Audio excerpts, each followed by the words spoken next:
or a human that has stepped into alignment. They've stepped into the vortex with spirit. So it's kind of like, picture like a beam of light coming down. And what most humans do is they dance around that beam of light. They dance around and they say, well, someday I want to do this, or I'd like to try that, or, you know, I'm trying to be patient. I'm trying to do this. I'm trying to do that. I say this a lot with my my healing groups. So all of my students have heard this before, but it's truth. If we are dancing around that circle and we're not having the courage to just step into it, then we're going to struggle. So we basically need to just make sure that we're really listening and that we're really allowing ourselves to come into that space of wholeness, and we're being that alignment, rather than if we're afraid and we're not stepping into that alignment, then that's going to just, you know, like I said, it's a choice. You don't have to step in, but stepping into your light and your power is going to serve you and others in amazing ways. And it's worth the work. It really is. So any other questions? I don't have any. I don't know if somebody here has a comment about something. Yes. Okay. Hi, Tanya. It's Kathy. Hi. How are you, Kathy? I'm great. How are you? I'm great. I wanted to comment about the auric clearing that I had with you. And awesome. It was amazing because you were just right on. You just picked up on so many things that just really rang a bell with me. And yes. During it, I was more like I had feelings that kind of transformed into thoughts, if that makes any sense. And yes. And I've learned since then to start being more mindful and pay attention to thoughts when I am in stillness. You know, to just be still and be mindful and pay attention to some thoughts that come to me. And it's amazing, just amazing what can happen. Isn't it? Once you start having that awareness, you're like, whoa. Yes, it's really amazing what you can gain from this when you start really paying attention to your thoughts and your feelings. Absolutely. And I totally agree. Wanted to thank you. And this workshop you've got going possibly sounds like a great idea. Yes. You're right. Yes, I would love to do that if, you know, we just get some people that are interested in tuning in, and kind of like we're doing today, they just can tune in live and I'll just be sharing, but they can each have feedback and kind of ask me questions, and we can really learn and grow quickly this way. And, you know, in my in-home classes, I can reach so many people at a time, but it would be awesome to reach out and assist more souls that are ready for this on a bigger level. So that's the intention, and we'll see if people are ready. They will let us know, right? That's right. And awesome. I have to always remember to set my intention. I for some reason, keep forgetting. I just go right into it and, okay, stop, slow down a minute. Think about what is your intention here? What are you trying to do? Yes, it's so powerful. Like anything we're doing, if we can get up in the morning before we even get out of bed, just kind of process our dreams and thank Spirit for the beautiful day ahead. Like, just set that intention to have a beautiful, amazing day. And, you know, I'll tell my angels, thank you for all the magic and miracles. Like, just surprise and delight me today.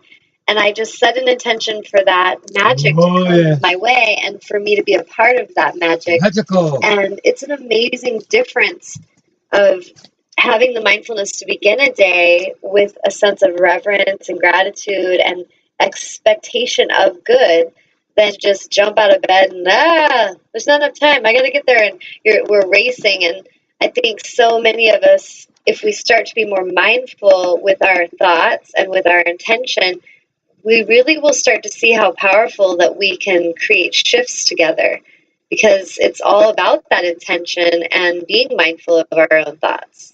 So that's awesome that you're doing that. Yes, I think that is the big problem with most people, because they're just being drawn in so many directions that it's hard to focus on one thing. Yes. Yes, and I think, I found that with myself. I'm actually in a moment right now in my life where there's so many amazing opportunities came my way at once, and it's awesome, and I'm grateful, but I've been really tuning in and discerning, like, which energies feel good to me. And so that's a huge part of the evolution of living more sixth sensory, is not being so attached to the logic or attached to a title, like, oh, now you're the CEO, and you feel like crap every day when you go to work, but you're the CEO. And so I think it's really important that we learn to discern day to day what it is that we enjoy, what we love, and again, come back to our intention. Is this space that I'm entering, is this aligning with my highest soul's mission and intention? Do I feel joy here? Do I feel that this energy is receiving me with love and reverence? Or do I feel like this is like a repeating energy that I've already experienced that's coming to test me, coming to show me, like, do you think you're good enough? Are you going to prove yourself to me? Are you going to work extra long hours and run around in circles for me? And, we'll sometimes manifest bosses like that, or life partners like that. And I think that it's important that we constantly are tuning into self of, like, wait a minute, is this enjoyable? Do I love this? Does this feel good for me? Does it feel good to be around this energy? When we're dating someone, don't be too quick to commit to being with that person for the long haul until you really get to know their energy and their intention. And I feel like living with mindfulness means we're living in the now every moment. We're paying attention to all the information, and we're discerning what's best for ourselves. And that's a different direction than many of us have been taught to go in, because I feel for so long on this planet, we've been conditioned to just, suck it up. You just need to go do the hard work. Stop being a baby. Don't be so sensitive. You need to go and work harder and prove yourself. And that, from my awareness, comes from a sense of I'm not good enough and I'm not worthy yet. So I have to go and jump on the hamster wheel, and I have to spin it around and around till I feel worthy. And that is a way that we have been conditioned to live, and many of us feel like that's what I call the uncomfortably comfortable. It doesn't feel comfortable, but it's what we know. And this opportunity that we're being given to evolve is daring to care about what you feel inside, daring to feel and discern every moment what feels best for you and what feels healthy for you, because you love you, and because your alignment and your health and well-being are the highest priority. Like, your health and wholeness and joy is way more important than being a CEO of anything. And we need to be open to that and not attach ourselves to titles or roles in a way that starts to create sickness and stress and tension, because that's when I talk about surrendering the ego. The ego would tell you you have to do all these things, and then you'll be worthy, and one day they'll treat you with respect. And the soul will tell you, what is this? I deserve respect. I do not deserve to be spoken to in this way. This makes me feel sick. Being in this energy causes my body to shake. I feel tension. What is this? This doesn't feel good. And so we're learning to trust in the emotional body and what we feel, and to honor it more than going into the ego and the logic of, well, I got to at least suck it up for 6 months, I've been married for 10 years. I got to make sure I can make it to 15, and that's fine if you feel your intention is in alignment with why you're staying somewhere. But does that make sense? Kind of just like how we need to tune in and discern moment to moment? Yes, and I think I'm becoming more aware of not only my, but other people's attachments to things. Yes. And it's, I'm noticing that it's really kind of ridiculous how attached we get to things. Indeed. Things, jobs, each other, people, titles, all of it its source tells me that all of these titles and all these attachments, the reason we cling is that we feel that they in some way give us a sense of an identity.